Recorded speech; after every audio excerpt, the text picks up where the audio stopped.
مسجد کے حوالے سے ان سے سوال ہوا ہے کہ کیا مسجد بنانے میں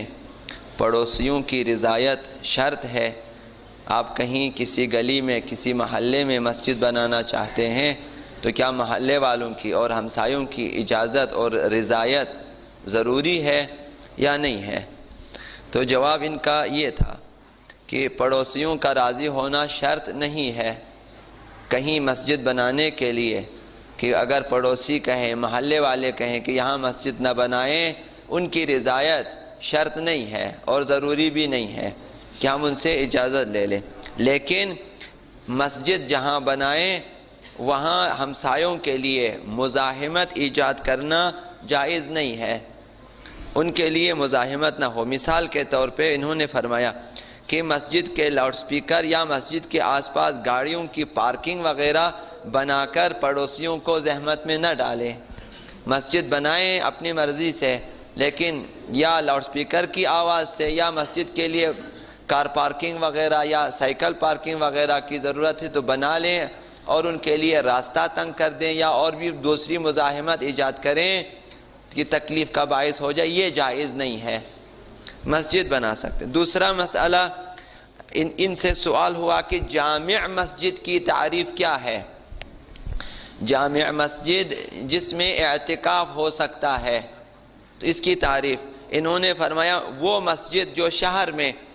اکثر شہر کے اجتماع کے لیے بنائی جاتی ہے، کسی قبیلہ یا بازار والوں سے مخصوص نہیں ہوتی، مخصوص گروہ کے لیے نہیں ہے، پورے شہر کے افراد کے لیے مسجد بنی ہو اور جس میں شہر کے مختلف اطراف سے لوگ آتے ہوں اور نماز پڑھتے ہوں، وہ مسجد جامع ہے اور اس میں اعتکاف ہو سکتا ہے۔ تیسرا سوال ان سے کیا ہے کہ مسجد اور امام بارگاہ جو ہیں ان میں دینی کلاس رکھنے میں، قرآن کی کلاس رکھنے میں ان کے انتظامیہ کی رضایت ضروری نہیں ہے۔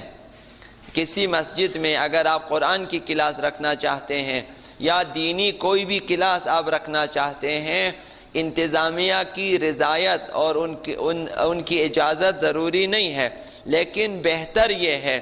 کہ ان سے مل کر پروگرام طے کریں، مسجد کے انتظامیہ سے ملیں اور پھر برنامہ اور پروگرام طے کریں، اور خیال رہے کہ نمازیوں کے لیے کسی رکاوٹ کا باعث نہ ہو۔ قرأت کی کلاس ہی کیوں نہ ہو،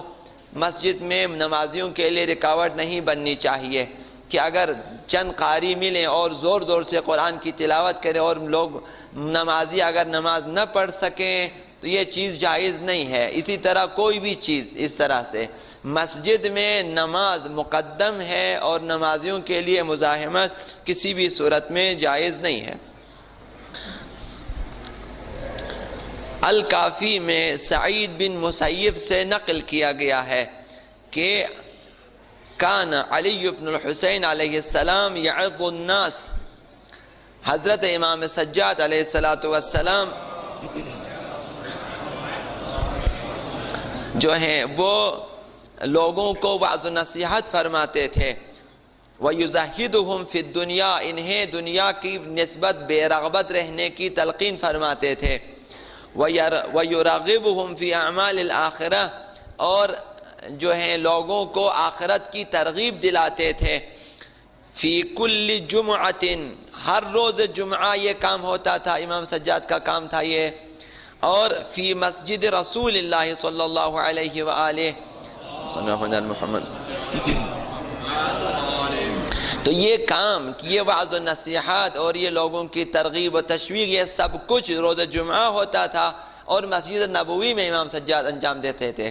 اور وہ حفظ عنہ و کتب، لوگ ان کی وعظ و نصیحت کو سنتے تھے اور لکھتے بھی تھے، تو مسجد میں ایسے برنامے ہونے چاہیے۔ یہ حدیث اس لیے جو ہے یہاں پہ بیان ہوئی کہ مسجد کو صرف نماز کے لیے نہ رکھیں کہ نماز کے اوقات نماز پر باقی بند رہے، یہ مسجد سے بہتر استفادے کے لیے قرأت کی کلاسیں اور اسی طرح سے عقائد کی کلاسیں، اخلاقی کلاسیں ہونی چاہیے تاکہ نوجوانوں کی دینی الہی تربیت ہو سکے۔ مسجد میں پناہ لینا، زلزلے اور سورج گرہن، چاند گرہن، اس کے وقت یا اضطراری طور پر موقتاً کچھ افراد بے سرپناہ ہو جاتے ہیں. جب زلزلے آ جائیں، جب طوفان آ جائے، گھروں سے نکل آئیں، بے سرپناہ ہو جائیں. اسی طرح جب تک یہ نشانیاں رک نہ جائیں اس وقت تک ہمیں حکم ہے، یہ استحبابی اور اخلاقی چیزیں ہیں کہ مسجد میں پناہ لے لیں. حدیث میں آیا ہے کہ ان الزلازل والکسوفین والریاح الحائلہ من علامات الساعہ. حدیث میں آیا ہے کہ بتحقیق زلزلے، سورج گرہن، چاند گرہن اور خوفناک ہوائیں قیامت کی نشانیوں میں سے ہے. یہ قیامت کی نشانیاں ہیں. فَإِذَا رَأَيْتُمْ شَيْئًا مِّن ذَلِكَ، جب تمہیں ایسی کوئی چیز نظر آ جائے، زلزلہ آ جائے، سورج گرہن ہو، چاند گرہن ہو جائے یا خوفناک طوفانی ہوائیں چلیں،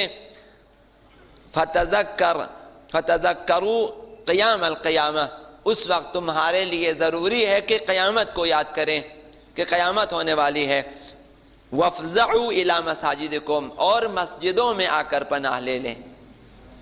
یہاں دو باتیں ہیں. ایک یہ کہ عام طور پر گھروں سے آپ نکل آتے ہیں تو مسجد میں پناہ لے لیں تاکہ 2 رکعت نماز آیات بھی بجا لا سکیں، اور مسجدیں جو ہیں انشاءاللہ العزیز امان میں ہیں ان چیزوں سے، خدا کی خاص نظر. دوسری یہ کہ کچھ افراد کے گھر گر جائیں زلزلے کی وجہ سے، طوفانوں کی وجہ سے، تو بے سرپناہ افراد کو موقتاً مسجد میں بٹھا سکتے ہیں تاکہ وہ مسجد میں جب تک ان کے لیے خیمے وغیرہ کا بندوبست نہ، انہیں مسجد میں بٹھا دیں. یہ ہماری حدیث میں بات آئی ہوئی ہے. اللہم انا نسألک و ندعو ونصرف علیک باسمک العظیم العظم العز الجل الاکرم. یا اللہ